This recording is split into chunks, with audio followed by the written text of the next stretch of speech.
국정 혼란과 국가 위기를 불러온 민주당의 의회 독재가 도를 넘고 있습니다.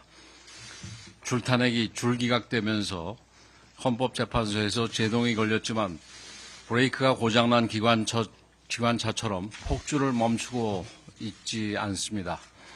민주당의 탄핵 성적표는 현재까지 8연패, 8전 전패입니다.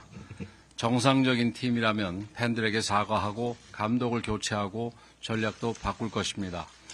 하지만 민주당은 정신승리로 일관하며 남탓만 하고 있습니다. 감사원장과 검사들에 대한 탄핵이 헌법재판관 전원일치로 기각됐는데도 지엽적인 문장 하나를 내세워 헌재도 일부 불법행위를 인정했다며 억지를 부리고 있습니다. 국정마비와 혼란을 불러온 것에 대해 국민께 사과하기는커녕 정부 여당 공격에만 열을 올리고 있습니다. 도둑이 몽둥이를 들고 주인에게 으름장을 놓는 격입니다. 심지어 일부 야권 고위 인사들이 최상목 권한대행에 직접 연락해서 탄핵소추를 경고했다는 이야기까지 나오고 있습니다. 사실이라면 단순한 정치적 협박을 넘어 삼권 분립을 훼손하는 중대한 행위입니다. 한 발 더 나가서 민주당 추미애 의원은 탄핵소추 시 국회가 조사권을 가질 수 있게 해야 한다고 주장했습니다. 입법부가 수사도 하고 탄핵도 추진하겠다는 초헌법적인 발상입니다.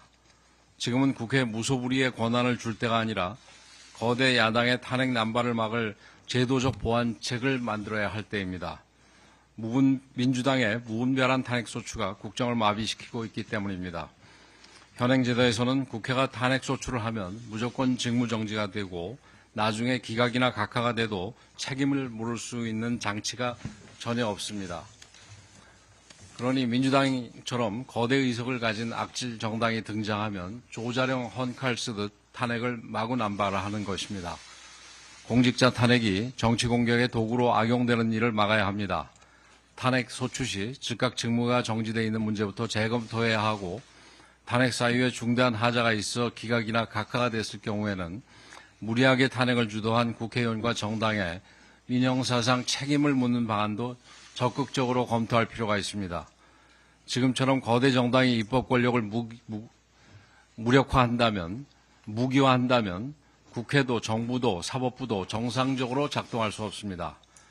더 나아가 민주당은 자신들의 폭주는 돌아보지 않고 대통령을 파면하라며 국민을 선동하고 헌재를 압박하는 데 온 힘을 쏟고 있습니다.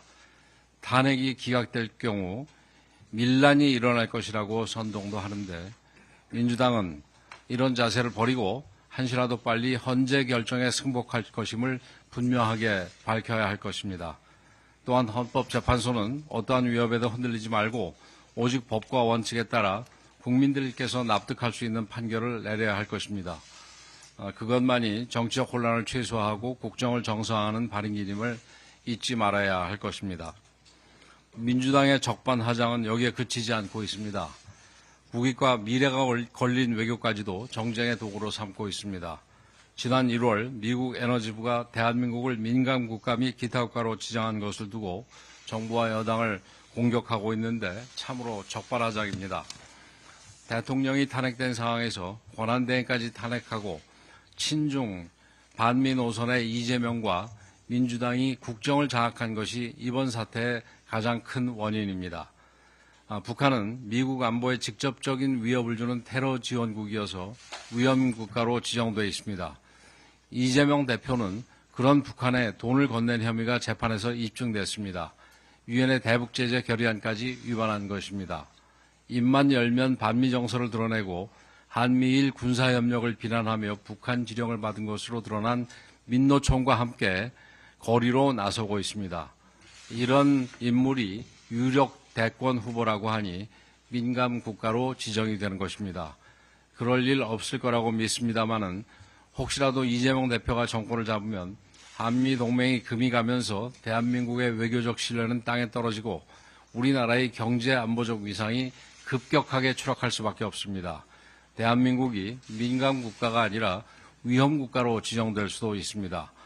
국익이 걸린 외교 사안을 정쟁에 끌어들이는 민주당을 강력하게 규탄합니다. 국민의힘은 미국의 민감 국가 지정을 엄중하게 인식하면서 정부와 긴밀히 소통하며 가용한 채널을 총동원해서 반드시 해결할 것입니다.